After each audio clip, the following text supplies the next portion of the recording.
Здравствуйте, Овны! Давайте посмотрим, какие энергии будут в августе вокруг вас, внутри вас происходить. Работаю я на Таро Акаши. Эта колода имеет доступ к вашим хроникам Акаши. Энергия августа. Знак зодиака Овен.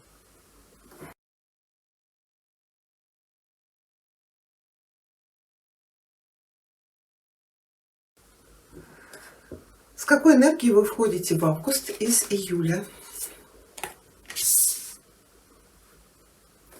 Что у вас будет происходить в августе? Первая декада, вторая декада, третья декада. И энергии, с которой вы выходите из августа в сентябрь.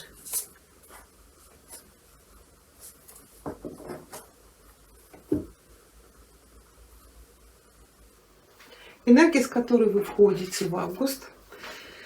Здесь ложится четверка свитков. Карта называется The Karmic Trench. Это кармическая канава, кармическая яма.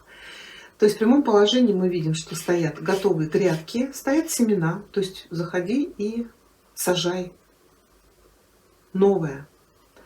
Но человек закопался вот в эту кармическую яму, из которой ему все сложнее и сложнее выбраться.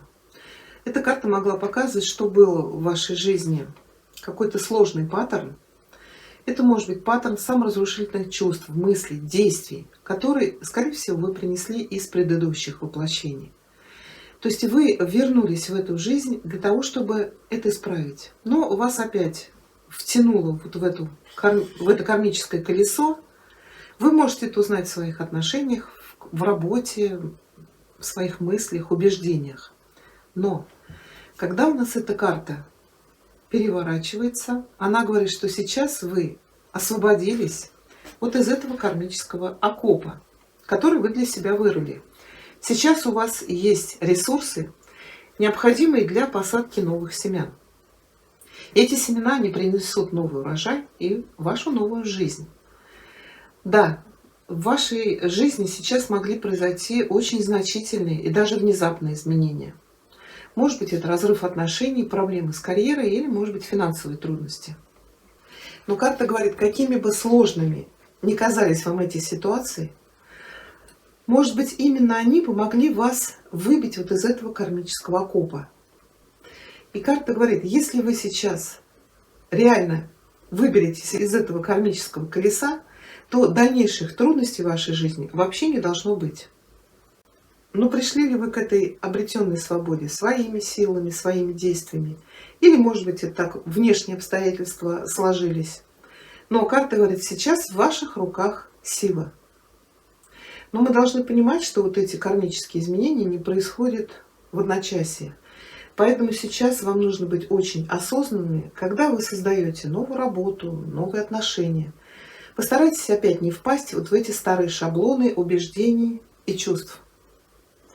Сейчас для вас наступает время убрать из своей жизни то, что не давало вам двигаться вперед, развиваться. Сейчас вы можете построить свое новое будущее. А первая декада августа, здесь ложится восьмерка свитков, карта называется Path Unknown, это неизвестные пути. Она у вас прямая. Мы видим, что стоит женщина в нерешительности, и перед ней открываются три дороги. Темная – это та, откуда она пришла. Одна дорога ясная, то есть это понятно, что человек получит, если пойдет по этому пути. А вторая вот так как бы чуть-чуть пробивается свет от деревьев.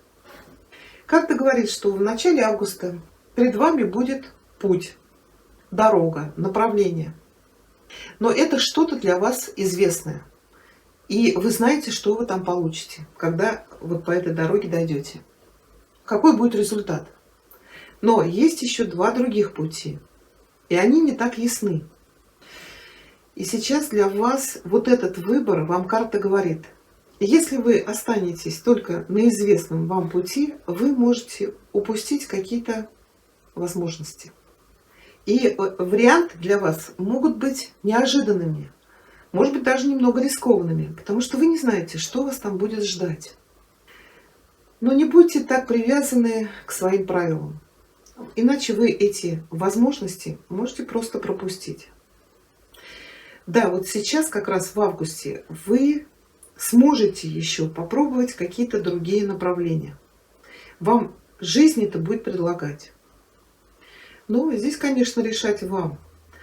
Тут еще, знаете, вот если у кого-то здесь были какие-то, может быть, кармические отношения или кармическая работа, вот еще вот это сомнение, куда вам двигаться вперед, какое выбрать направление, может из-за того, что вы вот еще в начале августа не дорешите с кем-то вопрос.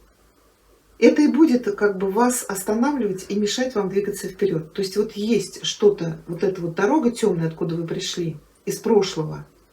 То, что будет как бы вот гири висеть у вас на ногах и мешать вам двигаться. То есть вот здесь еще нужно будет что-то закончить.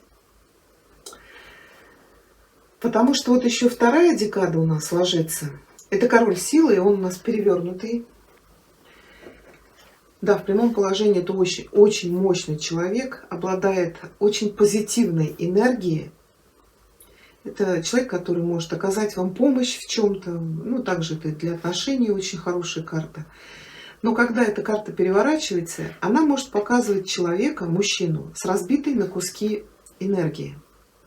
Возможно, этот человек лишился равновесия в своей жизни, и сейчас это очень негативно влияет на вас.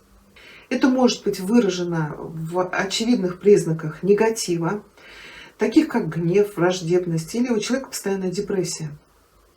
Но в других случаях вот эти вибрации могут быть очень тонкими и трудно распознаваться. Но, скорее всего, этот человек будет эгоистичным или погруженным в себя. И вам нужно этого человека распознать, потому что он может носить маски. То есть внешне это будет обаятельный, но, скорее всего, манипулятором внутри. Да, эта карта может указывать на разлуку или развод. Тут, знаете как, или с, или для короля силы, если меня мужчина смотрит, или ради него. Ну, как бы вас уже карты предупредили. Да, кстати, вот в карьере здесь может быть потеря должности для этого человека. Это отрасли, которые связаны с энергетикой, науками, может быть, электроника или экология. Да. Кстати, если эта карта указывает на партнера в бизнесе или в любви, она как бы говорит, не торопитесь в оценке истинных вибраций, которые исходят от этого человека. Может быть, ему просто нужно время, чтобы исправить себя, но и вам также нужно двигаться дальше. Третья декада августа, здесь ложится шестерка ключей. Да, в прямом положении карта растущая луна. То есть это приливы творческого вдохновения, денег, работы, заказов. Но когда эта карта переворачивается, она уже ложится в позиции убывающей луны. Да, но мы знаем, что луна, она действует циклично. То есть вот в конце августа у вас может быть период или даже этап снижения, упадка. То есть когда луна убывает, то приливы чего-либо, они тоже убывают. Здесь, конечно, энергия, деньги, творчество, все это некоторое время будет напряженным. Вам будет казаться, что вокруг преграды. Ну, карта говорит, поэтому постарайтесь экономить энергию и не тратьте свои силы понапрасну. Мы же знаем, да, вот Луна поменяет свой цикл, и придет для вас время и роста, и развития. А сейчас просто отдохните и знайте, что это ненадолго. Причем у нас энергия третьей декады. Ой, это не третья декада, это энергия, с которой вы выходите из августа в сентябрь. Здесь ложится тройка силы, карта называется The Bird's Nest. The Bird's Nest — это птичье гнездо, и карта у вас прямая. Мы видим, что птичка свела гнездо, вывела потомство, ну и кормит своих птенчиков. И все это как бы освещено солнцем. Ну и карта предвещает вам силу, творчество, расширение. Она вас сейчас предупреждает о том, чтобы вы сосредоточились на запуске новых идей или, может быть, на расширение. Это может быть расширение вашего бизнеса, ваших друзей, может быть, внутри вашей семьи. Но для этого вам придется приложить некоторые усилия. Как бы карта говорит, что гнездо должно быть построено, и вы должны быть открыты для новых дополнений, которые к вам придут. К ожидаемым детям, к обновлению вашего дома, может быть, кто-то будет тут ремонт, строительством заниматься. Или, может быть, открытие новых точек бизнеса, новые места для работы. Но, что бы это ни было, оно того стоит. Потому что вот эти расширения, они принесут вам очень большую радость. Да, духовные расширения тоже имеют место быть. Потому что расширять сеть духовной семьи, друзей, наставников никогда не поздно. Да, и вознаграждение такого рода вида расширения, они вообще безграничны. Вот такой у нас с вами получился прогноз. Я благодарю вас за просмотр. Всего вам хорошего.